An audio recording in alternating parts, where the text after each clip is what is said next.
Frisia freedom or freedom of the Frisians was the absence of feudalism and serfdom in Frisia, the area that was originally inhabited by the Frisians. Historical Frisia included the modern provinces of Friesland and Groningen, and the area of West Friesland, in the Netherlands, and East Friesland in Germany. During the period of Frisian freedom, the area did not have a sovereign lord who owned and administered the land. The freedom of the Frisians developed in the context of ongoing disputes over the rights of local nobility. Origin: the killing of Arnulf, Count of Holland in 993 is the first sign of the Frisian freedom. This Frisian count was killed in a rebel attempt to compel obedience from his subjects. The murder of another Count Henry de Graaf in 1101 is regarded as the de facto beginning of the Frisian freedom. This freedom was recognized by the Holy Roman Emperor William II on November 3,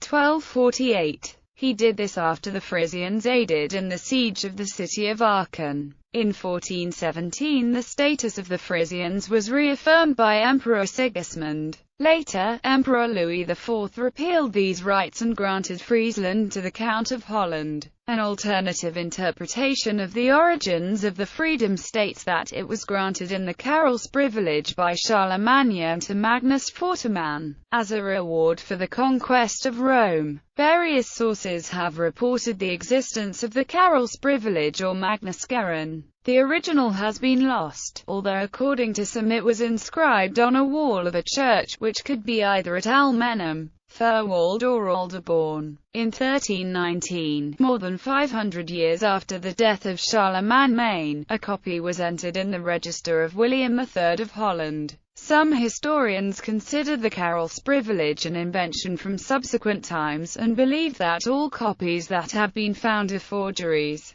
Regardless of the origins of the Frisian freedom, from the 10th century to the beginning of the 16th century, Frisia went through a unique period of development, almost entirely lacking the feudal structure introduced by Charlemagne. Content: the absence of a manorial authority meant that there existed no central administration. It also lacked any central legal or judicial system. In order to provide a systematic legal system, local leaders attempted to agree and apply rules to the entire region of Frisia. Legal and political delegates from various regions came to meetings at the Opstalboom in Aurich. Later those meetings were also held in Groningen. In addition to the arrangements of the Opstalboom, an attempt was tried to resort to the old law as it was recorded in the 1724 Landrechten, Curin Lex Frisianum. Even after a uniform legal system had been agreed on, the region's lack of central administration meant that there was no way to clarify the content of the law, and the enforcement of the law was left up to individual communities. Friesland had no knighthood or riddership.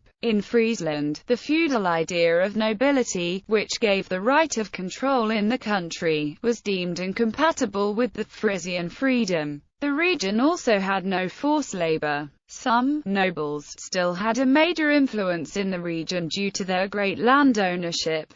This meant that men owning large areas of land could cast more votes. Voting men used their influence to choose a mayor from one of the 30 municipalities, who in turn represented all of Friesland. Each city had 11 votes. End. Duke Albrecht III of Saxony. The conflicts between the Schieringers and Vechhopers contributed in a significant way to the end of the Frisian freedom. The absence of an effective authority also contributed to the emergence of disputes. The arguments made it attractive for outsiders to interfere in the dealing with Friesland, sometimes with an appeal to old rights. At the same time, triggered by the lawlessness which resulted from this battle, was the call for a lord. At the time in Friesland, the Schieringer Potestat Juw Decamar called upon the help of Albert, Duke of Saxony. This period is described by Petrus Thabreter. The Frisian freedom disappeared in the other Frisian areas at different times.